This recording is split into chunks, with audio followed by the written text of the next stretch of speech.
Hi, my name is Valkyrie Brent, and today we'll be going over the top 10 guns with the most recoil. I've been known to do a little bit of shooting from time to time. I own a couple of guns, and I have a pretty good idea of what has the most recoil.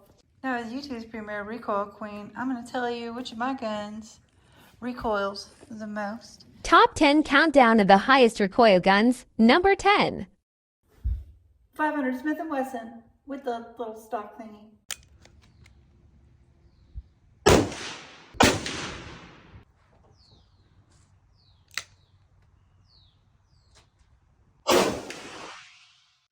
This little bugger fires the 500 Smith & Wesson, which is basically like a pistol round, which is not really a pistol round, it's more of a rifle round, but it's the size of a chapstick. The Magnum charge coming out of the little pistol is a lot. I put a stock on it to see how much it recoiled, and it was pretty good. Firing this normally is painful and unpleasant. Number 9. The German World War II 8mm Mauser.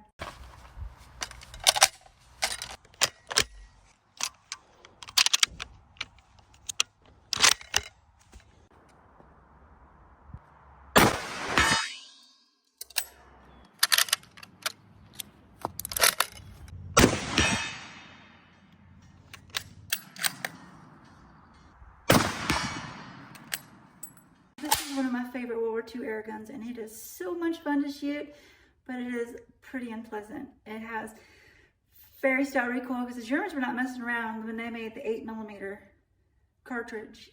There must have been some really stout fellows in Germany in World War II. I love this gun, and I like the cartridge. It is fun to shoot. You just can't shoot a whole heck of a lot of it, especially because you got this metal stock on here. And this is not doing it any favors. So there you go. Number 8. AR-10s, chambered in 308 or 277 Fury.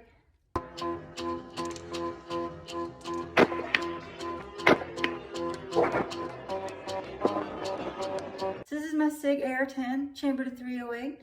And I rechambered it in 277 Fury because I'm a weirdo and I wanted to see how that performed. And it made the recoil worse, or higher or better, depending on your perspective.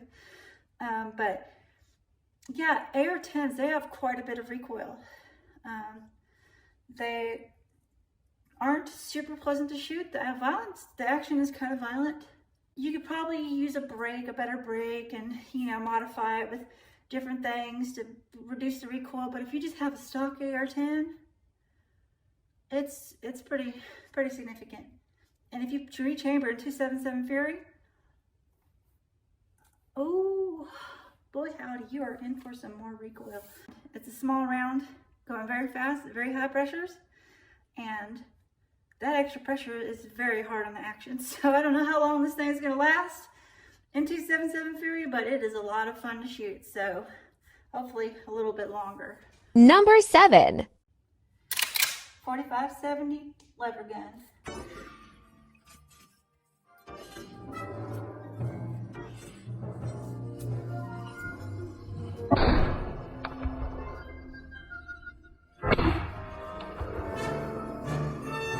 So this is my Marlin, and I got this because I have a horseshoe in my butt and I just happened across it.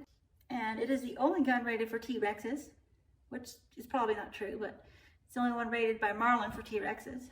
And it has quite a bit of recoil. This light doesn't have any sort of mechanism to absorb it. It's just lever action. So all that recoil is going straight into you. And these things, they have pretty stout recoil to them. It's not the worst by far, not even close to the top of this list, but it does deserve to be here. Number 6. 12-gauge shotgun.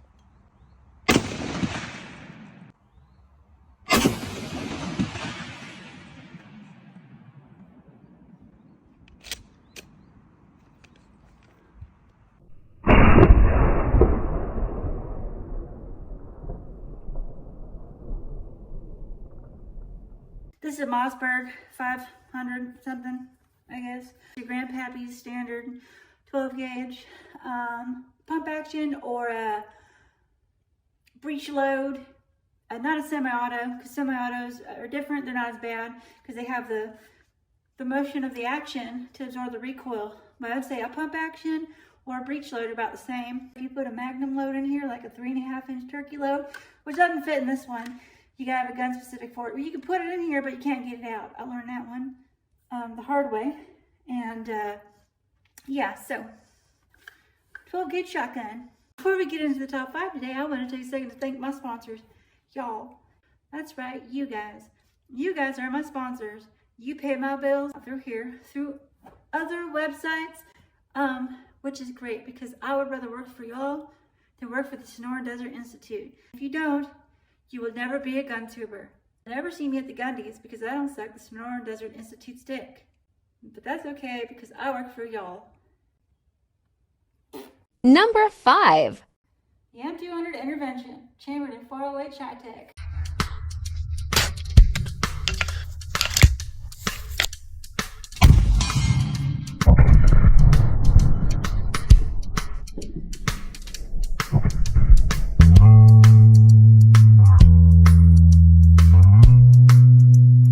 Beautiful piece of machinery here is the M200 Intervention, and it's really cool. With the muzzle brake on there, it's not as bad. It's probably more like a 1 or a 2, and the gun itself weighs like 30 pounds, so it does absorb a lot of the recoil, especially when you have that brake on there. But when you take this brake off, which is just screws right off. This is the only one I've gotten scope bite from, and it's because the stock does not lock in the middle position, but it gives you the impression that it does because it makes a little clicky noise to just kind of mess with you. I think that Cheytac was trolling when they made it. It makes a little click and it doesn't lock in. So when you shoot it, the stock collapses and it hits you in the face. It's just, you know, a really cool gun. But yeah, it does have quite a bit of recoil without the muzzle brake on there. So Number 4. Cheytac KS7 12 gauge. Cheytac KS7 12 gauge.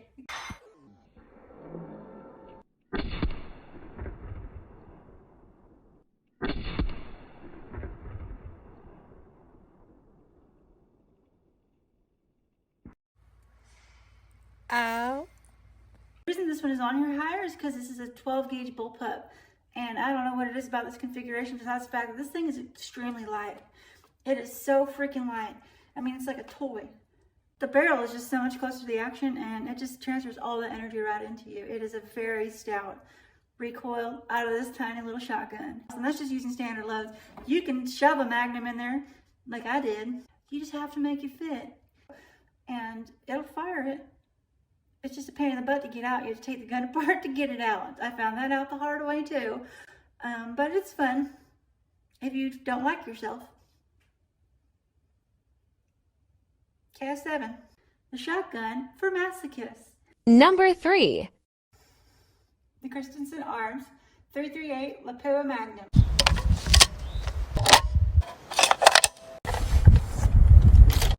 Do you have eyes on the target?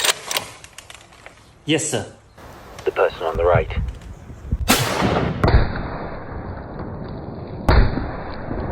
He is my son. You are to protect him at all costs. He's my only son. Hello? 338 Lapua Magnum is already a very stout, long range round, and it has quite a bit of recoil anyways. But they decided to take it and put it in a carbon fiber stock with a carbon fiber barrel, and the muzzle brake comes right off. So again, this is without a muzzle brake, and this thing freaking hurts. It hurts to shoot. It is the first gun on this list that is truly painful from start to finish. I could maybe put 5 rounds through this thing and I'm just done for the day. Very light 338 Lapua Magnum, definitely the lightest one I have. So 338 Lapua Magnum by Christensen Arms. Number 2. Grandpa's 12 gauge double barrel shotgun.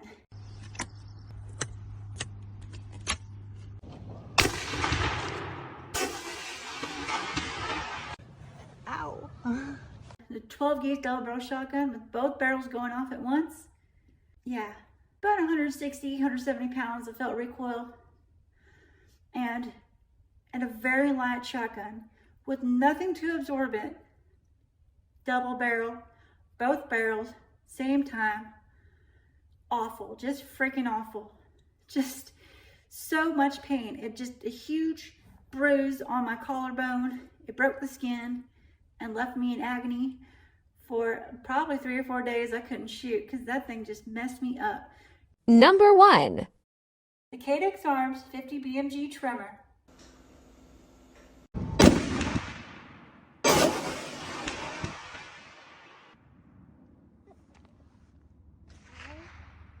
The gun that I've had in more videos than anything else. I have a couple of 50 BMGs and this is the lightest one.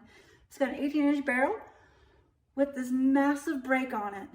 Most of my 50s are around 30 to 40 pounds. This one is 20 pounds and it is pretty light for a 50 cal. It has very, very stout recoil ordinarily. It has a massive muzzle brake on it, which is why they call it the trimmer, because it will set off car alarms in the parking lot. If you want to make friends, bring this to the range because you will scare away all of the livestock in a 50-mile radius. The other thing is that this muzzle brake, unlike most 50s, like my other 50 cals, where they lock tight the muzzle brake on so it doesn't spin off, this one has a locking nut. So you can take it off for a suppressor. And I have fired this thing without the muzzle brake on it. An 18-inch 50 BMG fired without the muzzle brake. I did it one time and it hurt so bad. It was just like, instantly I regretted it. But this one is, yeah, probably the reason it's number 2, 50 BMG Kadex trimmer. So that's my list of the top 10 most recoiling guns that I've shot anyways and that I own. There might be more, but I haven't shot them yet. But I'm going to keep looking for them. So if you've stayed this long, I thank you for staying this long. Don't forget to like and subscribe, and I will see you in the next one.